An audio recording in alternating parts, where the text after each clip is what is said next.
नाते नबी सल्लल्लाहु अलैहि वसल्लम को गुनगुना रही थी।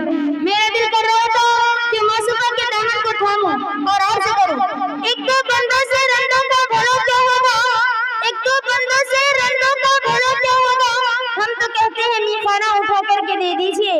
आपके बस में तसव्वुर को सजा रही थी, सुरीली और सहर अंगेज आवाज से कानों में रस घोल रही थी, दिल की हलचल सी कैफियत पर शिफा बख्श इंजेक्शन लगा रही थी।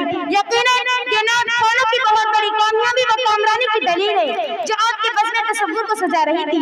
तो जिब्राइल की निगाह आसमानों में गर्दिश कर रही थी, बस में तसव्वुरात सजी थी अभी अभी, बस में तसव्वुरात सजी थी अभी अभी, नजरों में मुस्तफा की गली थी अभी अभी।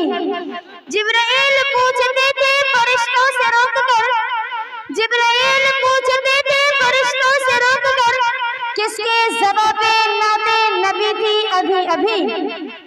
अब मैं इसके बाद नात के लिए दावत दूंगी अफीफा बिन जावेद साहब सिरसिया कला को।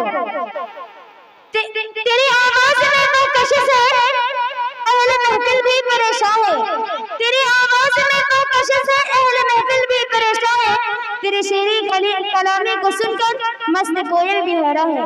मौसूफा आए और अपनी नात पाक को पेश करें।